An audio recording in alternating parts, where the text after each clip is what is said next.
I will begin this presentation with a short story, and it's my personal experience. In year 2011, I have visited to Chongqing, and after I check into the hotel, and I take a walk outside the hotel and stop by a supermarket. I went inside, and interesting, I found inside the supermarket they were selling CD, and all these CD are presented very formally. And all these CD was labeled as original recording. So this CD are all original recording by the original singers. And it's a compilation of a very popular Chinese male and a female song. Like 黄辉是我愿意，周杰伦是菊花台 ，every kind of original singer, very popular song. I was very curious. Because are these CD are original recorded by the original singer, or they are sung by other singers? Because back then in Taiwan, they cannot sell the CD its original singer. They had to be sung by others to avoid the piracy issue. And so I asked the store clerk how expecting them to admit they were pirated. So I want to buy it. I would like to buy that and bring back to Taiwan. But the saleswoman told me, confidently and strongly said, this CD unpirated, they are 山寨, which are even better. 这些不是盗版，这些是山寨版。They are even better. They offer high-end sound. That's a show story, It feels very proud. Feel about this CD are very proud. So that's my personal experience. Okay, of this story, that's today's agenda. I will talk about the key content of the paper, and then move to how this project evolved, and also some reference to my fieldwork, our fieldwork. All this fieldwork is, I think, is more than 90% are conducted by Yu Chun, and then about the method, and then I also want to touch some issue on the theoretical framing, which I think my editor has done an excellent editorial work. And then I have provided some reflection on the similar phenomenon on today's Chinese innovation space, especially for this Xiaomi electric vehicle and DeepSeek.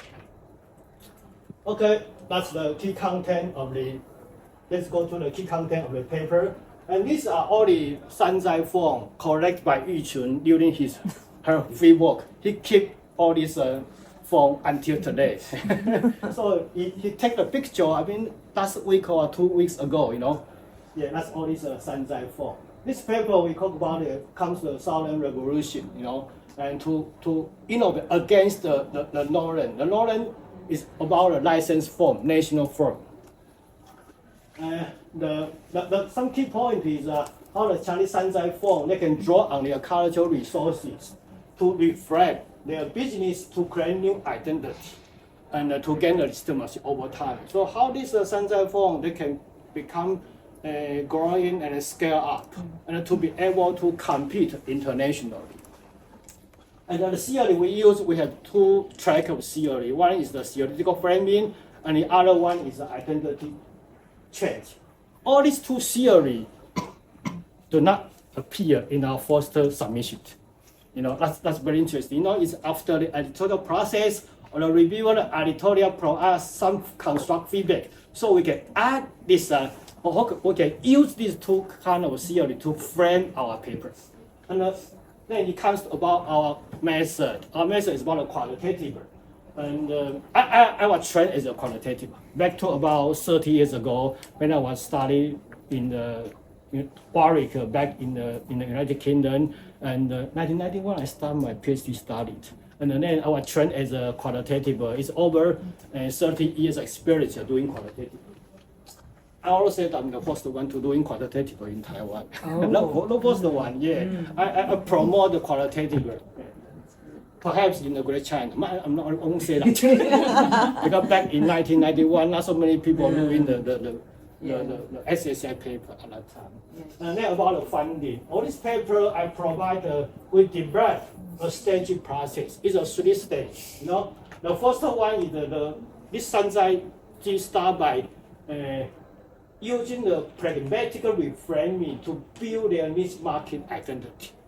They told the consumer that our phone is very useful. And then to build, so they think this phone provide good value.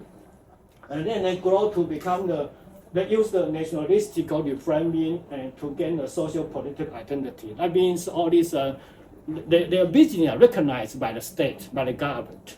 And then they use the comprehensive reframing to build a professional identity. Means they use some keyword like our phone is disrupt innovation, is autonomous innovation, and then to be internationally recognized by the international society. And we also provide a change of legitimacy. It's from the indigenous market, and then move to the wider Chinese society, and then go to the global defined industry. That's the key content of our paper. And this table summarizes all of our key content.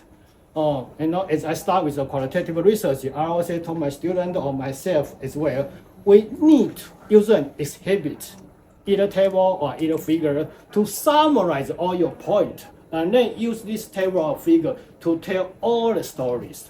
So this table summarizes all of our points. We start by reframing. There's three kinds of reframings.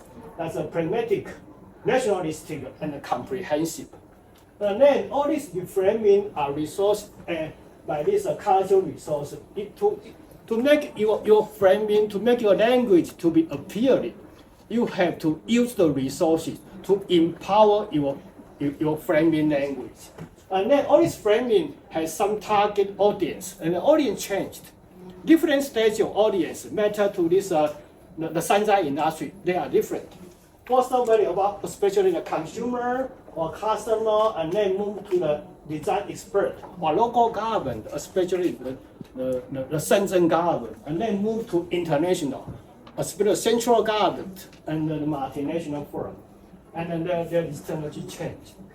And we can even make this table to be more visualized in this way. So the scope of the cultural change and the level of their legitimacy increased. So it's the whole content of my paper. You can read that. The paper takes about 18,000 words. It's 18,000 words. When my paper got accepted, I have question in my mind. Do the MOI don't have the page limit? That become, it's 18,000 words. It's equivalent to an ASQ paper. Yeah. The length of my paper is 18,000 words. That make 2 papers.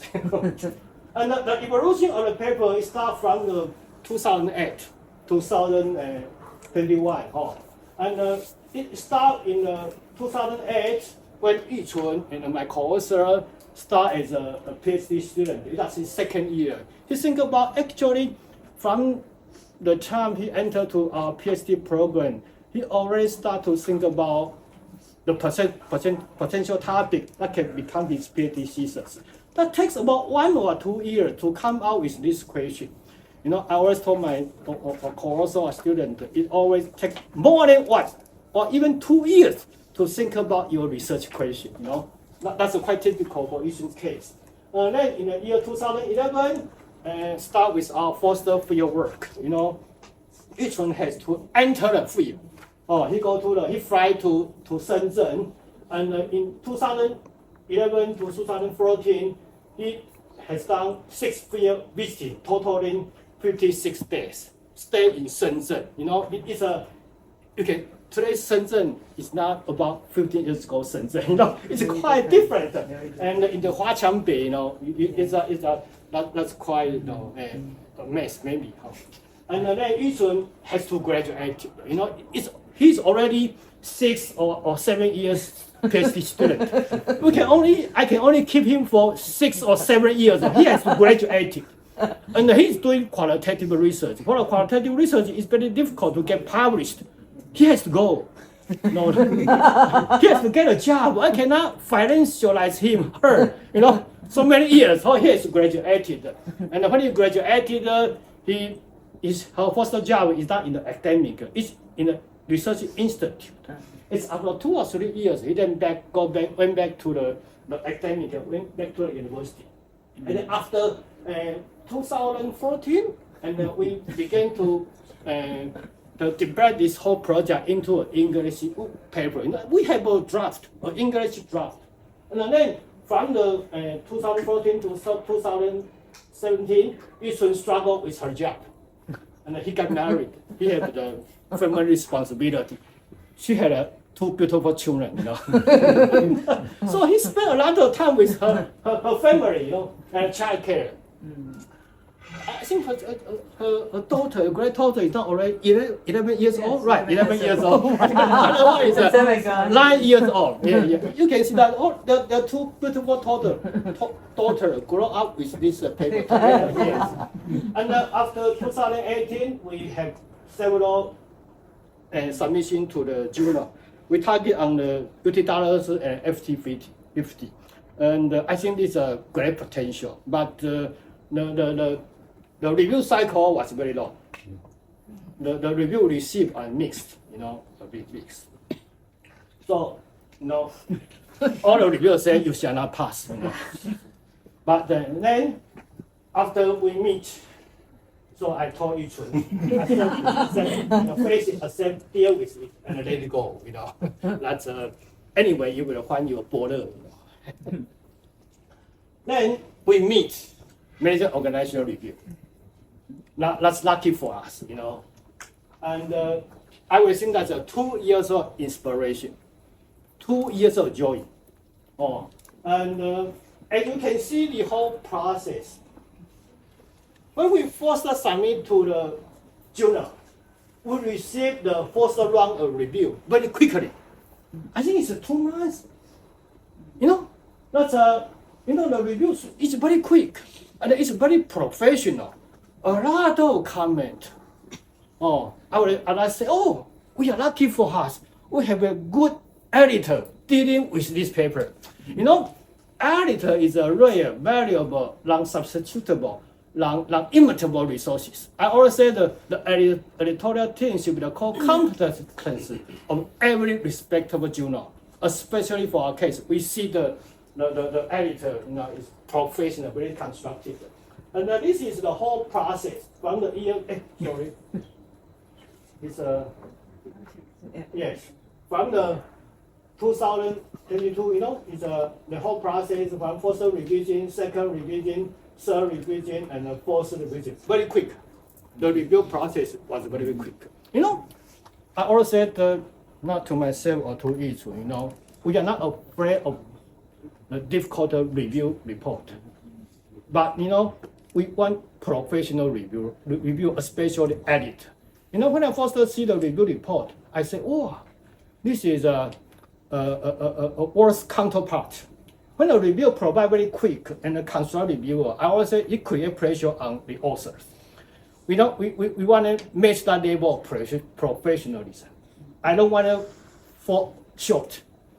I want to match. It's a kind of a enjoyable process. And then the paper got accepted. It's a very long process. And so that comes our first lesson is the editor truly matters. Our editor is Zhang, and Zhang, and there's one small story. After our paper was accepted, I personally write a letter to Professor Zhang. I didn't mention that to Yishun. I don't think Yishun know that. And I think that's my 30 years of academic career. It's the first time I did that. Every time when I get paper accepted, that's the end of the story, But it's after the paper accepted. It's 1 week. I always think I need to write a personal note to the editor.